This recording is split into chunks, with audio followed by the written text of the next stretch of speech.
Welcome to Natural Habitat Adventures, Daily Dose of Nature. I'm your host, Sunny Vanderstar. Today's topic is what you need to know before you go, polar bears of Churchill. And it will be presented by two of our fabulous NatHab expedition leaders, Eleanor Edye and Judy Wilson.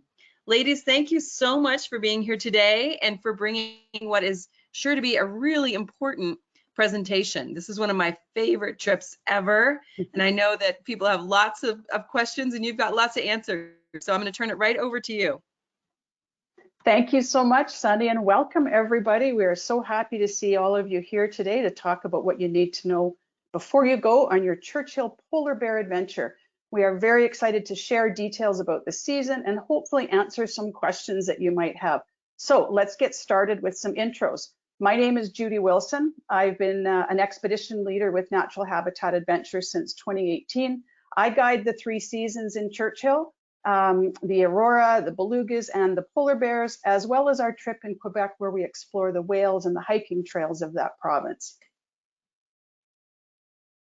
Thanks, Judy. And my name is Eleanor Edye, and my history with Natural Habitat Adventures is pretty similar to Judy's. I work all the same seasons, and both of us spend quite a bit of time in Churchill over the course of the year. So we're very excited to be here with you today and hopefully answer any questions that you might have in the webinar and also give you the chance to submit questions, as Sunny was saying, in that control panel if you have any questions that we don't directly answer. So as we get going, we do want to start, of course, mentioning the fact that this is a polar bear trip, and we're also excited to bring you up to Churchill and get this trip underway.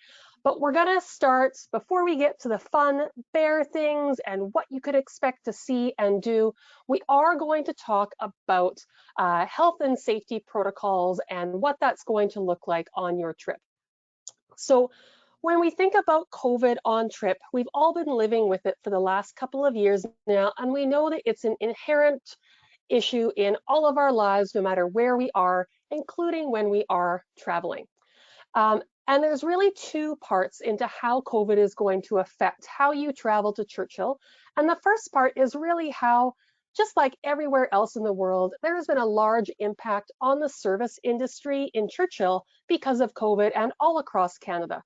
What this means is that meal times may have longer waits, housekeeping may not be as regular, and in general, we just need to have more patience when it comes to all of those things that we expect on a trip.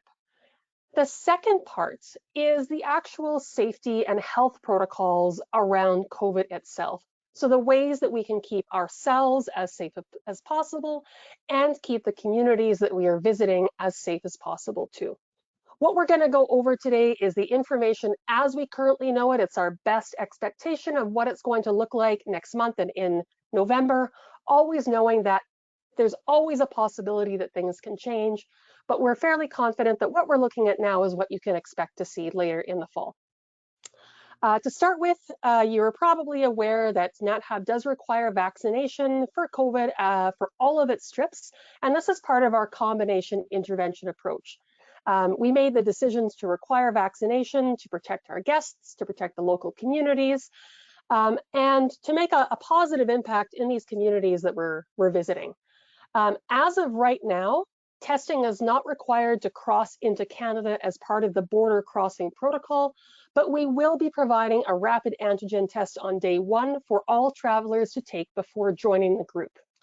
The testing on day 1 and the vaccination, as mentioned, are all part of that combination intervention approach, which also includes masking being required in indoor spaces, including vehicles and in presentation spaces. We operate well below capacity in all of our spaces and vehicles. So as you'll see in a lot of the images coming up, we do have room to space and allow for just less shared space. We will have hand sanitizer readily available, and we do ask that you use it before using any shared utensils or going through buffet lines, for example. And behind the scenes, we are enacting enhanced sanitation as well.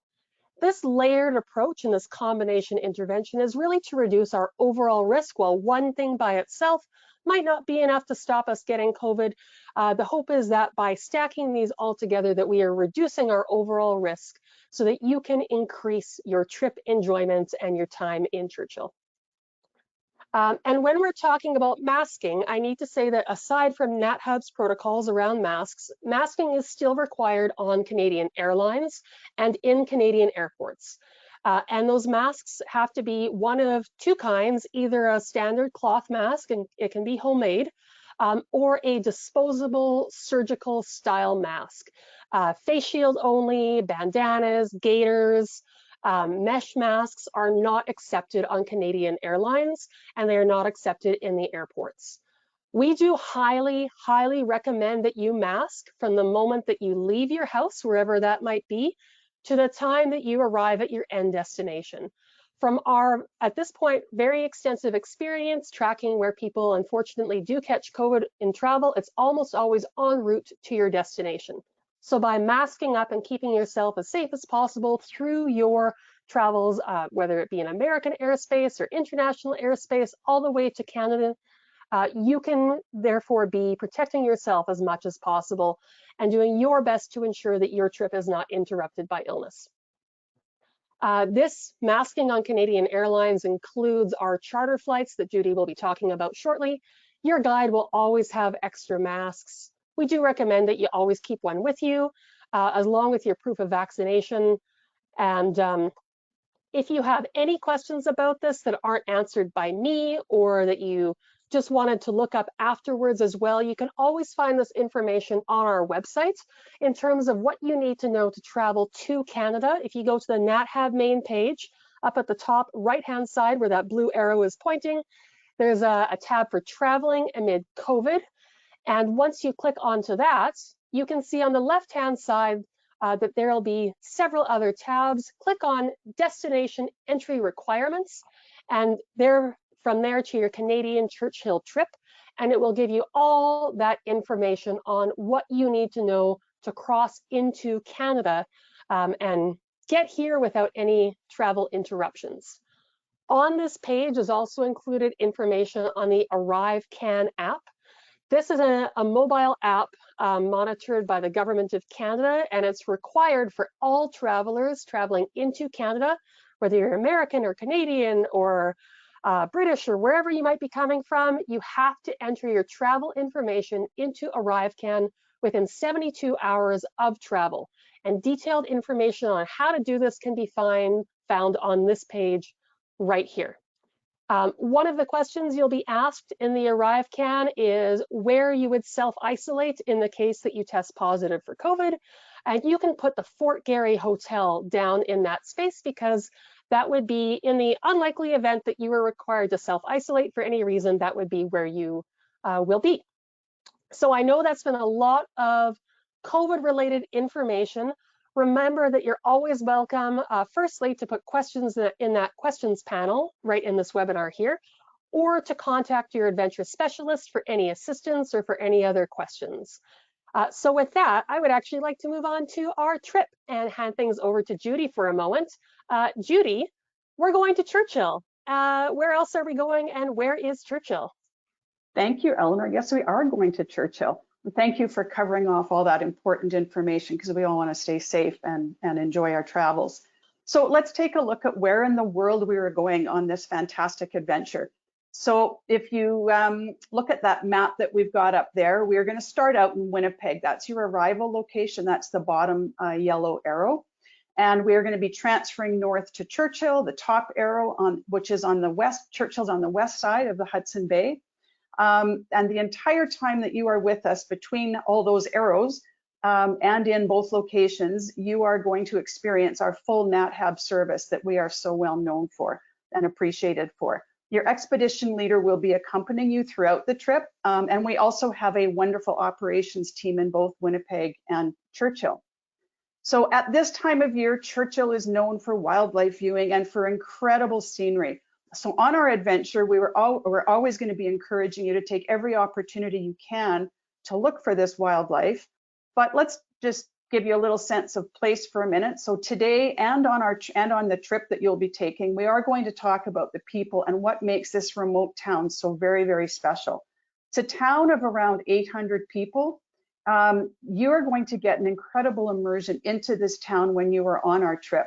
Whether you're staying in town or out on the tundra where you'll get a smaller snippet of time in town, we'll be talking about that as well. But we want to introduce you to some of the amazing individuals in Churchill when we get you up to Churchill.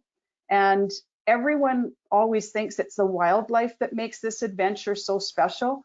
And we're not going to deny that at all. But wait till you meet some of the people who call this place home. It's really an incredible experience to meet them. So speaking of the tundra, when you're out on the tundra, there's really nothing between you and wilderness. So no matter where you are staying, every moment is a potential wildlife adventure. And that gets back to my earlier comment about always taking advantage of any opportunity to see wildlife.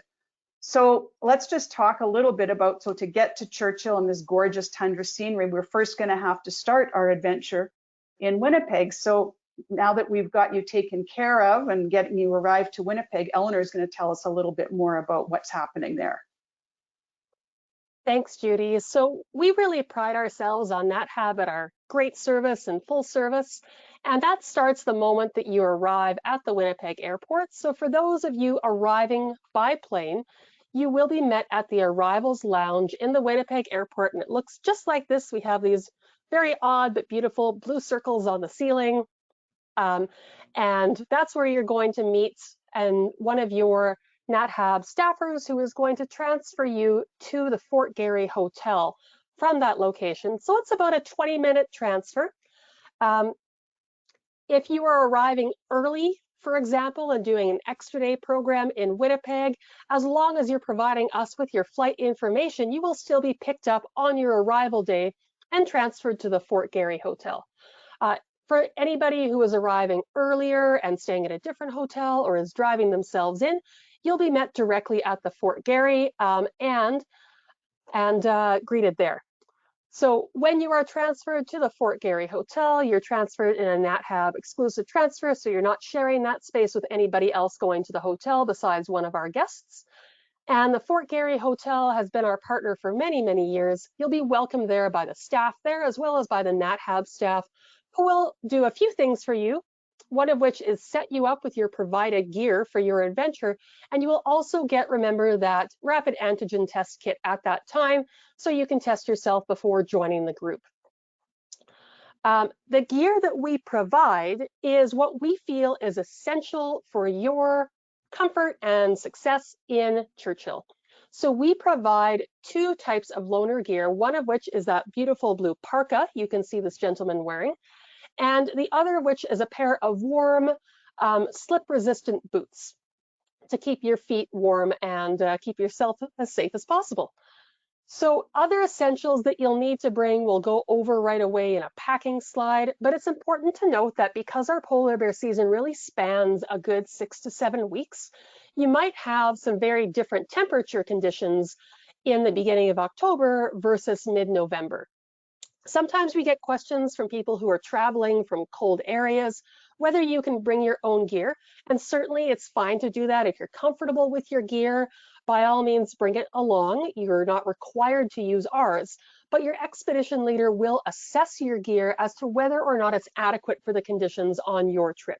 Because again, it may end up being quite a bit colder in Churchill than you may expect it to be, and we want to make sure that you are warm and comfortable and not shivering as you watch wildlife. In terms of what kinds of temperatures you can expect, this is the same temperature graph, both for Churchill, Fahrenheit on top and centigrade below, looking at the average temperature ranges for Churchill. So we can see in October, if we're looking Fahrenheit, average high of 43, average low of 30, and in November, average high of 26, average low of 13. That being said, these are only averages, and we've certainly seen mid-November temperatures of close to -30 centigrade or -20 Fahrenheit.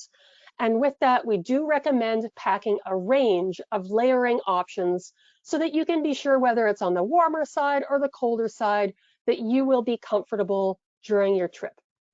So I love this photo. Judy took this photo for us a couple of days ago to show a typical group of clothing that she would pack with her to go to Churchill. And it includes a variety of layers to keep yourself as warm as you need to be. So you can notice here on top, Judy's got a fleece vest and then a down puffy on top. And this may be required along with the parka for those cooler days, colder days, honestly. And then this may be enough all by itself to keep you warm enough on the rover or going out for a quick walk around town. Layers are always great options. As far as your bottom half, we would recommend definitely bringing along a pair of long underwear. And then in terms of what should go on top of that, a comfortable pair of pants. And if they are wind resistant, that's great. But you want a couple of layering options for your bottom as well as for your top. If you're tempted to bring something like a lined pair of jeans, that can be great, but it will probably be too warm for the hotel, for example. Churchill hotels are well known for being quite hot. It's got to do with the heating systems there, so we're often going from a very warm location to a very cold location. So I would also recommend bringing casual wear in layers as well. So for breakfasts and dinners and presentations, having things that you can wear and be comfortable in the inside, as well as a pair of indoor shoes. So with all that, I will add nice, comfortable pairs of socks. And in terms of what should go on your hands, we like to have a couple of different options because we never know how cold it's going to be. Having a pair of gloves that you can take photos with so that have a touch-sensitive index finger can be really helpful, along with a warm pair of mittens to go on top of that. And again, sometimes this ends up being overkill, but if you end up in a cold snap, you'll be very, very grateful for all of your layers. All this being said, Winnipeg is a well-appointed city. If you are arriving in advance of your trip and realize you've forgotten something or need to pick up an extra pair of socks, it certainly is possible to do some shopping in Winnipeg. As far as binoculars and cameras go, Judy is going to talk about those a little bit later as well, but we will certainly keep those in mind for our packing list as well. So now we've gotten to Winnipeg, we've gotten our test kit, we've gotten our gear, I have met my expedition leader at my welcome dinner. Judy, what is going to happen next on my trip? Well, I'm just going to point out that you now know all my clothing secrets, but so you'll recognize me by the colorful pants, I'm sure, when you see me in Churchill. So our next step is going to be, we're going to have our welcome dinner. That's where you're going to meet each of us. We're going to have a lovely meal at the Fort Garry Hotel, and then we're hopefully going to get you packed off to bed in time to have a good night's sleep, because we will be leaving the hotel bright and early in the morning, and we are going to take a charter flight up to Churchill. So this is a real treat where you don't have to actually go through the Winnipeg airport. You go through a small private terminal where we take you straight onto the plane. So the company that we deal with, our partner company, is Comair, and we use a turboprop plane to take you up. So after we've loaded at this private terminal at the airport, it's approximately a 2-hour flight. We're going about 1,000 kilometers, which is about 650 miles straight north up to Churchill. And one point, just while we're talking about the planes, many people are concerned about if they're traveling with cameras and lenses, whether or not those are safe to pack onto the plane, and they are. We do have a system for that, which your expedition leader will go over in detail at your welcome dinner, but just know that we do take great care with all of those items. So we are going to take you straight off the bus. We drive straight up to the plane. We put out the welcome mat, and then we load you directly onto the back of the plane, which is our wonderful VIP service. You'll note that most people, or none of the people here, have masks on. This was pre-COVID, so we will be requiring that you do wear masks. And again, this is a turboprop. It's very comfortable. The plane might be a little bit noisier than you're used to.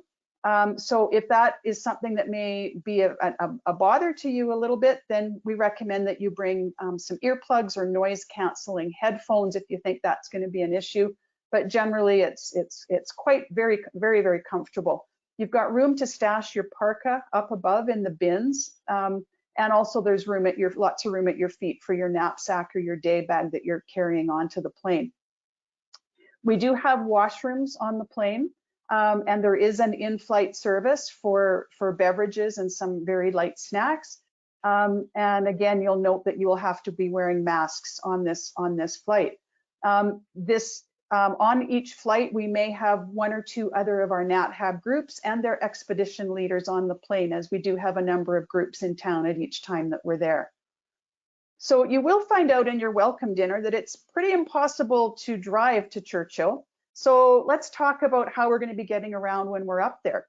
We have a partnership with a company called Great White Bear, and they take care of all our transportation needs while we're up in Churchill. So each group of us will have our own bus, and we are below capacity on those buses, so there's room for you to bring things onto the bus. And just a reminder that this is that private small group travel that you've signed up for, and it's a real benefit to traveling with us where we have lower than capacity numbers. On our bus, we have lots of space. You'll see that there were some people with masks, but we again will be asking that you wear masks for the trips that we're doing this fall. We get assigned a private bus and driver for each of our groups. I'm also thinking you're probably wondering about what the food is going to be like on this trip in a remote community where we're looking at polar bears, and we promise that you will be eating more than these birthday Oreos that we had on one of the trips.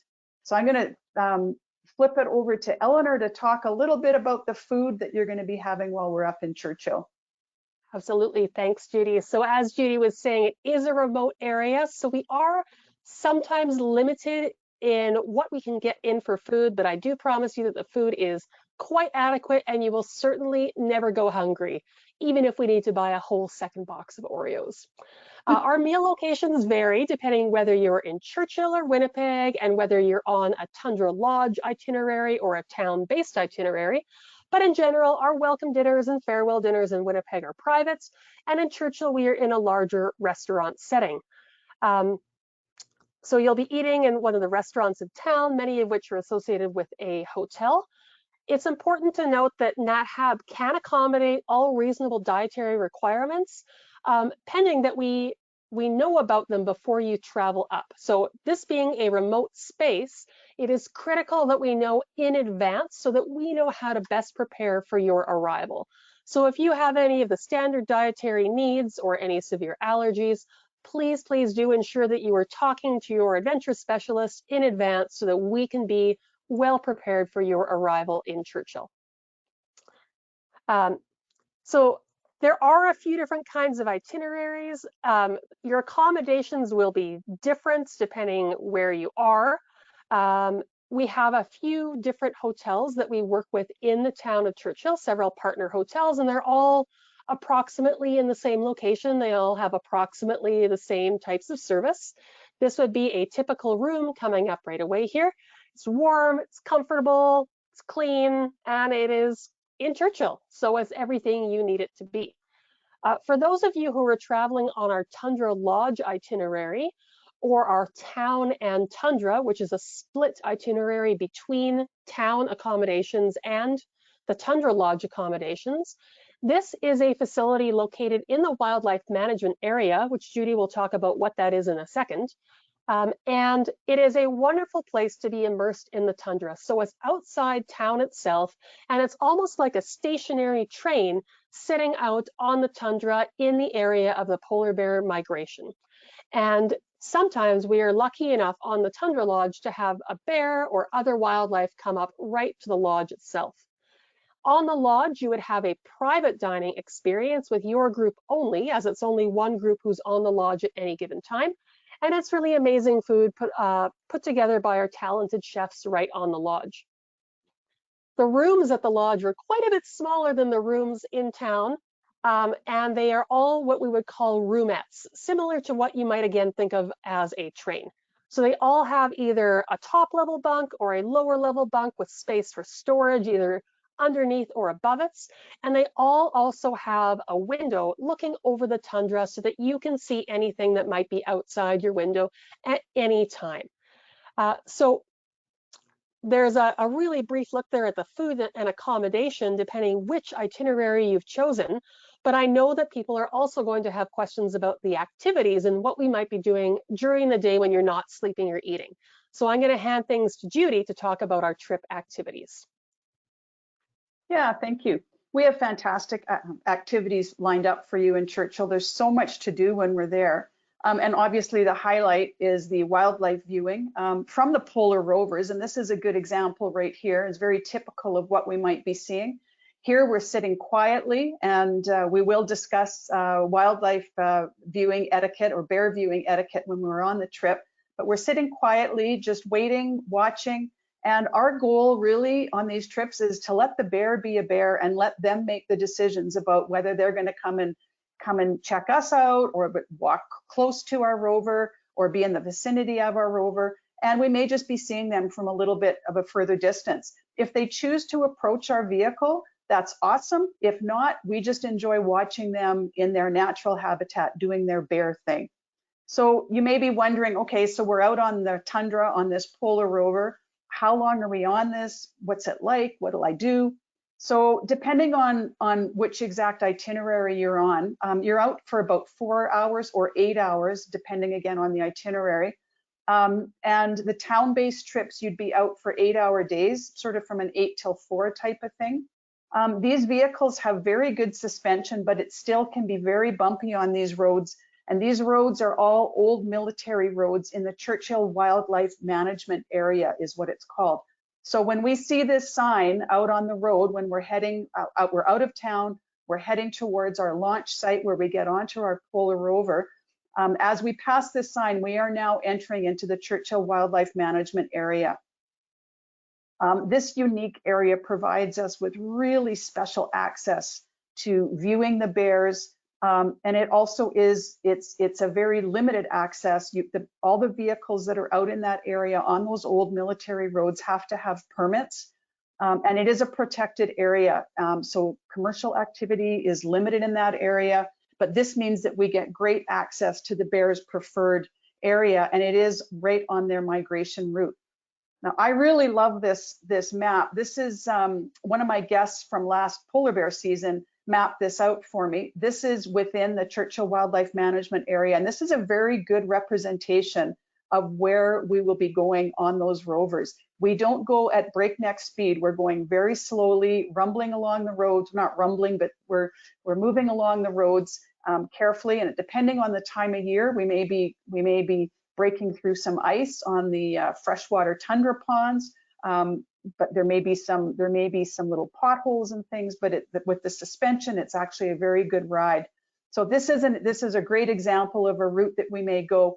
And again, this is the polar bear's migratory route, and those long, skinny, I call them spits of land up top there. Those are protected resting areas for the bears. That the rovers are not allowed to go on there to disturb the bears, but it's often possible to see bears relaxing out on those areas.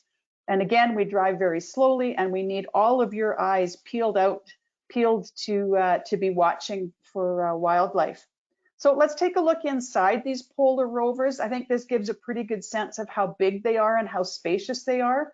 If we're a maximum group of 16 guests, we've got window seats for everybody. There's tons of room. You can bring all of your gear, and all of the windows are able to open for wildlife viewing and also for doing photography. So we also have a back deck on these rovers, and an open air back deck, and it's fantastic for essentially looking in any direction from outside the vehicle. And on the back deck of the vehicle, on our feet, we have a graded floor. And these graded floors sometimes, if we're very lucky, give us an exceptionally fantastic view at a bear that's come to sort of check us out. So you can imagine why it's really important to not have dangly bits of scarves and fingers, etc., poking through this grate. These bears are very fast, and we have to have a lot of safety when we're out on the back deck. This is kind of like being on an Arctic safari where we move around the tundra looking for wildlife. So what are we going to be doing when we're not looking at wildlife, or we don't have wildlife around us? Well, as expedition leaders, we love sticking our heads into polar bear skulls. No, I'm just kidding, but well, we kind of do, but whatever. You will learn about polar bears. We'll show you lots of biology and talk about lots of biology. We'll talk about research and all sorts of things that are about the tundra. We're going to take breaks in our viewing as an opportunity to talk about bears and other wildlife. So we might do one-on-ones or group discussions. And also, we are going to be, because it wouldn't be a NatHab trip without feeding you, but we're also going to have food and hot and cold refreshments while we're out on the tundra. So there is food on the rovers. It's prepared by our chefs, our NatHab chefs, and we can handle, again, as Eleanor mentioned, we can handle all reasonable dietary requirements, which we do need in advance. And you can imagine if we're out on the tundra and we find out then that there's a dietary requirement, it gets a little bit tricky to manage that. So depending on the itinerary, we may be out for the day, having a lunch or a supper, and there's always snacks, coffee, tea, hot chocolate. So when we're out on these rovers, out on the tundra, how do we view wildlife? Having bears come right up to our rover like this is really exceptional, and it's very rare to have them do this. We're super lucky when this happens. But as you can see from this image, people's eyes are mostly at the back of the vehicle. They're out on the back deck looking at probably what is another bear out the other direction. So this is again why we need to have all of our eyes in all directions, keeping an eye out. One thing that I should add here is that there is a very functional washroom on board of our rovers. So in terms of spotting bears, you know, it's everyone's job to try and be watching, and more eyes out on the tundra looking, the better. So besides all of us and looking, what aids might we want to have with us? This might be a little bit of an exaggeration in terms of binoculars, but it does bring up the binocular discussion.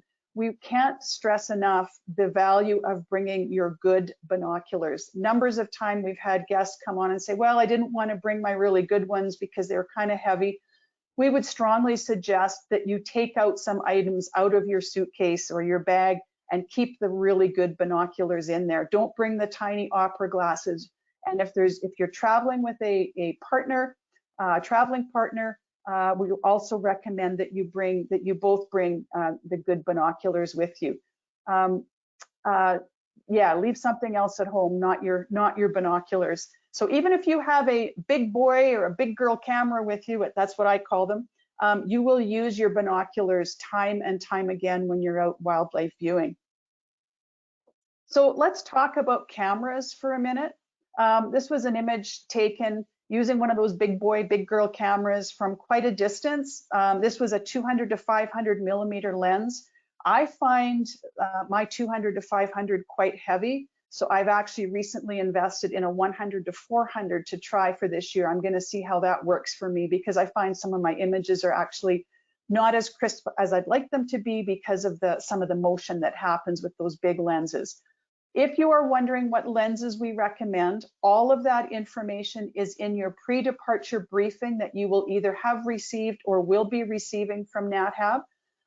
We do not recommend taking tripods onto the rover. You are welcome to bring them to Churchill and keep them in town for potentially anything that we might be doing in the evening or some other types of photography, but on the rover, there really is not the room to have them. And we do have bean bags that we find very useful to keep your longer lenses a little bit steady, either using on the window or on the back deck railing. One of the things that's really changed, and we can't stress enough, is the value of relying on your smartphone. Many of our guests are absolutely thrilled with the quality of their images that they get using newer cell phones, either for videos or pictures. They've really become a game changer and are just an incredible tool for taking with you. They're nice and light, and the quality is just getting better and better. If you are not an avid photographer, and you're stressing about the fact that you're not an avid photographer, don't panic. Just bring your cell phone, and you can bring any other cameras that you want to bring, but the cell phones often do everything you need them to do. And you can see this guest is inside the rover with the window open, so that's one of our viewing options. When all else fails, we can just use our eyes. It's okay to do that. And this guest is getting a real good look at some bears that have come up to the rover on the open air back deck viewing opportunity that we have. It can be a lot of fun, but keep in mind you are exposed to the elements. So some people choose to stay inside the rover. On the back deck, it just depends on what the weather is like as to how cold it might be. And when the wind kicks up, it can be windy, but it's a really lovely, lovely experience, especially if you want to have sort of a quiet moment with nature. Bears are the highlight, but they are not all that we are going to see on these trips. Other animals we might want to keep our eyes open for are Arctic hare, for example. Early in the season, these guys think they're in full camo mode, but they don't realize the tundra is full of colors, and they're white, but the tundra is not white. So they're pretty easy to spot when that happens. Also, we're going to look for Arctic fox. These guys are so much fun, and we have lots to say about them on our trip. There's lots of research that's been done in the Churchill area. They are fascinating, and it's impossible for these things to walk in a straight line. So look for that when you see one. Also, gyrfalcon is a bird that you may see if you're an avid birder. I know that some of you will be. If you're an avid birder, that's often on the hit list to look for. And even if you're not an avid birder, we're gonna hopefully turn you into a bird appreciator, especially if we get to see a snowy owl. Those are always exciting to see for everyone. And then we've got the color morphs of the red fox. This is a silver fox. So red fox come in 3 different colors. They come in color morphs. They come in red, silver, and a cross fox. So that's fun to try and check off all 3 of those off our list as well when we're there. And one of the funniest birds on the planet, the willow ptarmigan. Make sure you ask your expedition leader to play the sounds that these things make. They are absolutely hilarious. They also think they're in full camo mode and in the beginning of the season. And until there's a real good snow covering on the ground, they are not in camo. And even at the end of the season or near the end of the season when we've got more snow, it's always fun to look for these birds, and they are tons of fun to watch. And if it's black and it's flying, it's probably going to be a common raven up in Churchill. We've got lots of ravens there, and they seem to grow them bigger, faster, stronger up there. So of course, wildlife is our focus, but that's not all that Churchill has to offer. And we're going to get Eleanor to talk about some of the other things that we can see and do and people we can meet in Churchill. Thanks, Judy. You've got me thinking about Churchill wildlife already. Now, as far as other activities go, people never believe me when I say this, but it is true that if you come to Churchill for a week, you cannot see everything that there is to see in Churchill. You might think to yourself, it's a tiny town of 800 people. I could probably see it all in 5 minutes, but I would tell you that you're wrong because there are many, many things to see and do in Churchill itself. So one of the highlights that we would point out and that we hope to get everybody to is the Sanitak Museum, which is an Inuit arts and culture museum. It's often something that people really say that they enjoyed afterwards. We will also have the opportunity in most cases to visit the outside of the polar bear holding facility, and your expedition leader will talk more about what this is and why it's so critical to the conservation of Churchill polar bears. And you can also see the beautiful mural on the polar bear holding facility. It's one of several murals around town that was part of a mural project that, again, your expedition leader will be able to speak more about and point out some of the really spectacularly beautiful murals out there. We will also, depending on your exact itinerary and what you've been scheduled for, have the opportunity to go to a number of presentations as well. So this may include presentations by Parks Canada, who is our national parks service in Canada, or it may include workshops or presentations with a number of local folks. And I think I can speak for a lot of people when I say that, you know, the bears are absolutely, obviously a highlight, but that the opportunity to speak with and converse with people who call Churchill their home is another really important highlight for us. Something that is an optional activity that you can choose to sign up for is a 60-minute helicopter ride. Now, there are some itineraries where your helicopter tour is included, and this is the Ultimate Churchill Adventure, the Churchill Family Trips, and the Autumn Air Adventure.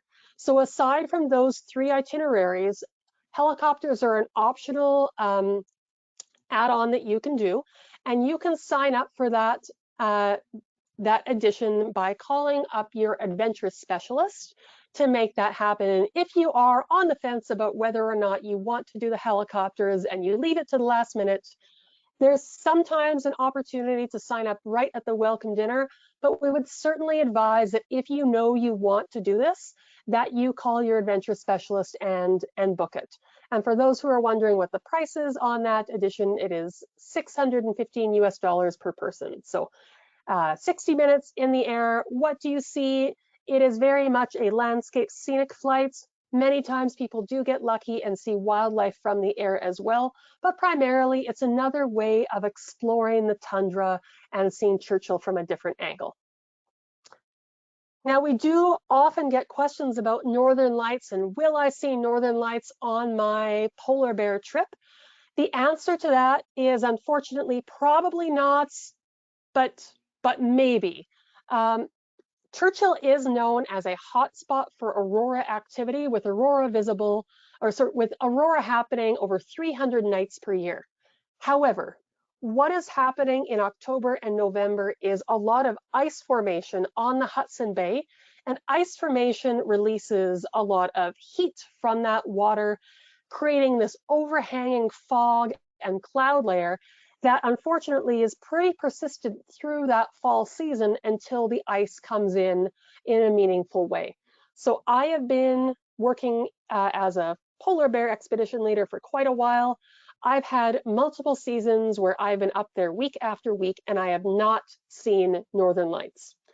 So I would very much kind of like to set the expectation that whether or not you'll see lights, the money would be on that northern lights would not be visible during your trip.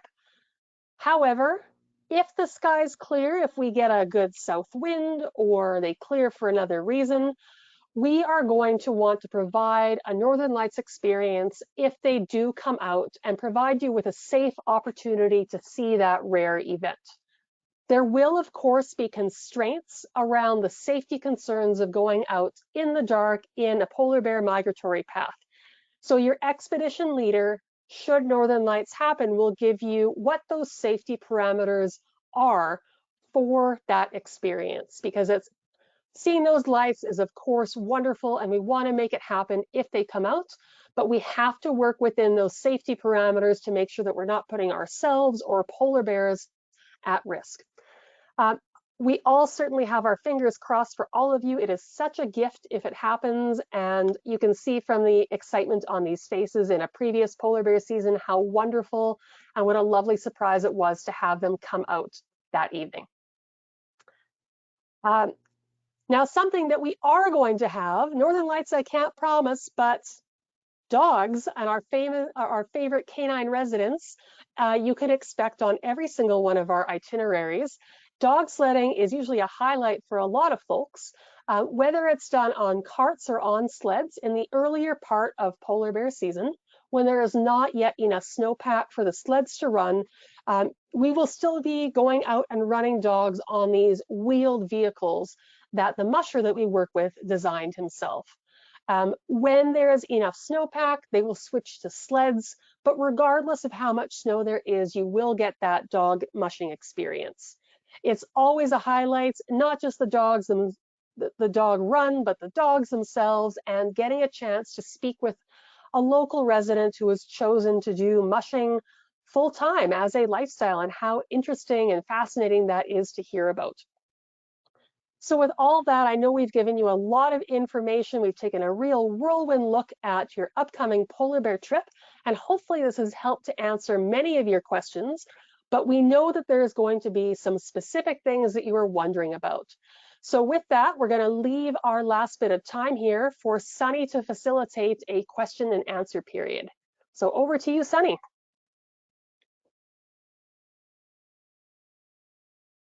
Thank you so much. That was extremely informative and a wonderful walk down memory lane for me. Just amazing images. Before we start the Q&A, I just want to remind everyone that they can submit questions via the questions field in the control panel. But we do have lots already on deck, so let me just start here. Let's see. Okay, so regarding the tripod question, you'd mentioned that's probably too big and cumbersome and would take up too much room on the rovers. What about a monopod? A monopod is okay. If that helps you with stability, for sure, you can bring a monopod. It's nice and tight to your body, and it doesn't have obviously the legs that take up the amount of room that a tripod does. So for sure, you could bring a monopod. I didn't want to give away the information on the Northern Lights when I was talking about the tripod, but that might be the real reason that if you wanted to hedge your bets that maybe there might be Northern Lights on your trip, having a tripod, especially one that's maybe a little bit more convenient for travel, might not be a bad idea to have in your room. But sure, the monopod is okay on the rover. Sounds good. Are the rover drivers in radio contact with one another? Yes, they are. Yes, they are. They are all in contact. And there are times, I can recall one time where we were having a slower day and we had a number of rovers hovered around one small little horned lark. We saw more bears later in the day, but yes, they definitely are in conversation. They work the area together, and you saw that map that we showed. So we may be a little bit spread out, or we may know that there's bears in a certain area, and certainly the folks on the Tundra Lodge are in touch with us as well. Okay. The open air deck on the back of the rover, can it be used only when the rover's parked or while we're driving around? Yeah, that is oh yeah, thanks, Judy. Yeah, so the open air deck that we have on the back of the rover is only when the vehicle is stopped. And that's for when you get on the rover and you see how much it can bump around over frozen ponds and landscape. You'll see that it's very much a safety concern for all of us to make sure that nothing's coming off the back deck there. So yeah, anytime that we're stopped, that deck is considered to be open. When we are moving, we ask everybody to come in so we can move safely. And if I can add to that, even when we're moving, we do not have people in the washroom. We always make sure we stop and have a little bit of a slower ride, nice, quiet, gentle, no movement ride. This question has to do with suitcase weight and packing. Will the weight of the suitcase include the borrowed coat and boots? Also, if my suitcase is a little over 50 pounds, is there a fee that can be paid to compensate for it being over? Okay, I'm happy to take this one because I was just reading the luggage requirements, Judy. So as you've noted, the luggage limit on our internal air flight on that charter aircraft is 50 pounds. That does not include the gear that we give you. So we do recognize that we're handing you a parka and we are handing you boots, and that will add on extra weight. And interesting trivia point, in Canadian Airlines, we actually have it enshrined into the legal system that outerwear does not count towards your carry-on limits. It's actually one of our rules that we have in Canadian airspace, which I just find so funny that we have to account for parkas. So we will have that all set up. We've already accounted for it, so you can bring your bag up to 50 pounds. There is a little bit of wiggle room in there. There's no need to pay an extra fee. We do ask that you do your very best to keep it below 50 pounds because we do have multiple people heading up on that flight. If you're a pound or two over, there won't be a problem. But if you can keep it under 50 pounds through your efforts, that will be appreciated for sure. Okay. Is there a satellite phone on the Tundra buggies and lodge for emergencies? Would you recommend bringing a satellite phone? So I'll I'm let you happy to, take that. yeah. Yeah. Thanks, Judy. Yeah, so as far as the Polar Rovers go, those machines that we're on as we move around, all of those drivers, as mentioned before, have radios and they will be in contact, not just with each other, but also with their head base. So in the event of an emergency, we're able to muster through that radio network, and there's no need to have a satellite phone on that regard. We also have radios out on the Tundra Lodge. One of the things that we find most people like best on the Tundra Lodge is that you're not connected. And so you don't have access to your email and you don't have access to any kind of internet service. But we as expedition leaders and as staff do have ways of getting in touch with emergency services and with our operations team should there be an emergency. So there's no need to bring or worry about bringing a satellite phone. We have your safety always topmost in our mind. You advised that the Churchill hotel rooms are hot. Can you be more specific about what is hot? How hot is hot? The rooms can just tend to be warm if the heating is on and it's a little bit and it's not as hot outside as they were expecting. Most of the rooms you can open the windows anyway, so I don't think it's a huge issue. I think what Eleanor was meaning is that you're not near as hot as you are outside, or you're not near as cold as you would be outside. And just bring your layers, and that allows you to sort of adjust with the temperatures. So that map that you showed, that was a really cool map showing the general routes of the rovers. Can you let us know generally what is the distance represented, or the mileage represented? Eleanor and I were talking about that earlier today. We figure it's around 10 miles. It could be 10 miles. That's just a rough idea. It really depends on what's happening, what activity is happening out on the tundra. Sometimes you'll spend a couple of hours with one or two bears in the vicinity. So it's, again, it just totally is varied upon what's happening. But you know, if you were doing a lot of driving, it might be 10 miles. The other thing is that we stop for, you know, we try to find a really nice location where maybe we've got some viewing activity happening for lunch. You know, that can take an hour, because we do provide a really lovely lunch that's not just a single sandwich kind of thing. We do some neat stuff with that. So yeah, it might be up to 10 miles, I think, Eleanor. That's what we were thinking. That's what we figured. Yeah, I've never actually tracked it, but you're not moving that fast. There's a lot to see as you go around. So I think there are definitely days where we might only travel a couple of miles, and that's all we need to do. Yeah. I'm sensing, Eleanor, that after this webinar and after this season, we're going to have answers to that question. So can you give us a day or an idea of what the days in Churchill look like? What time do they start? What time do they end? Sure. I happily will. Yeah, and it certainly depends on what itinerary you were on. But if we take a typical town-based trip, like our 7-day polar bear adventure, for example, on a day when you're on the rover, you might be up and at breakfast at around 6:30, and then be on a bus heading out towards the Polar Rovers at 7:30. You'll then spend a full day on the rovers, typically between 8 and 4 o'clock, before transferring back to town. We try to work in some downtime into most days wherever we can, because we know that they are long days, especially with those early mornings. So you'll probably get a bit of time to yourself before having a presentation and dinner, or possibly dinner then a presentation. before wrapping up our night, sometime between 7:30 and 9, depending what's going on.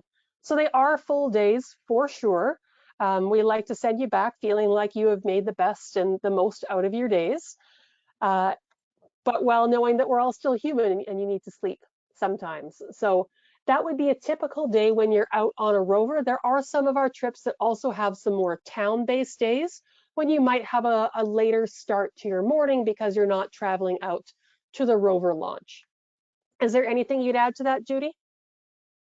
No, I guess maybe the thing I was sort of chuckling to myself is that if you are a little bit sleepy and you're out on the rover and the gentle motion of the rover puts you to sleep, we promise to wake you up if there's bears or any other wildlife. Okay, new topic. Will we have access to internet from the hotel in Churchill?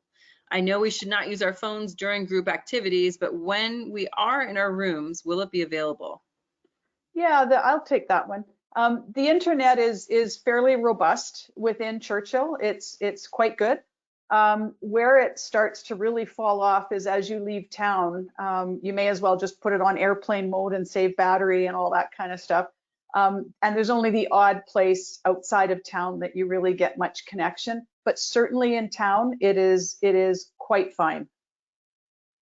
Mm-hmm. Okay. Is there an issue with motion sickness on the rovers?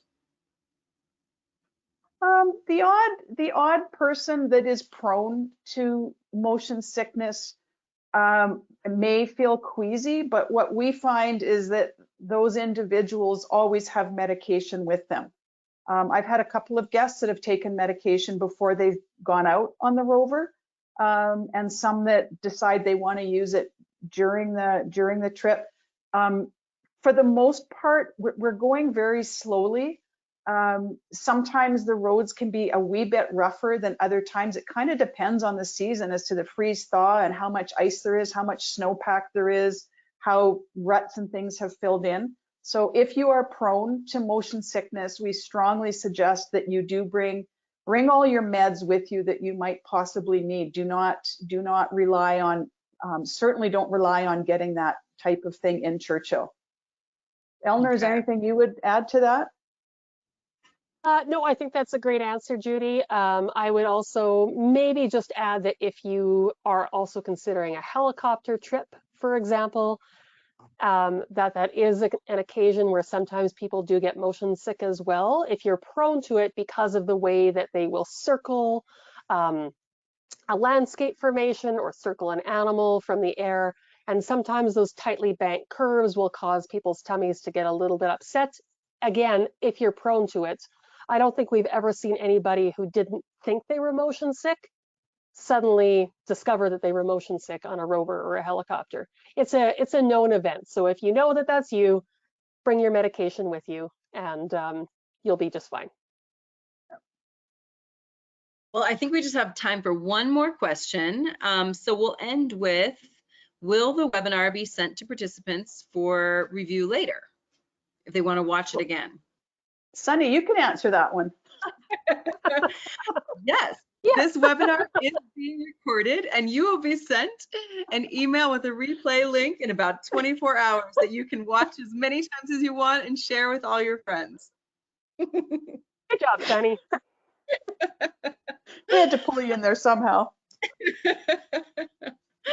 Well, I was trying to reserve all my excitement and comments because this is just such a cool trip, unlike anything else I've ever done. And you guys are so lucky, all of you listening, and Eleanor and Judy, to be heading back up to Churchill in a month or so. So I'm excited for you.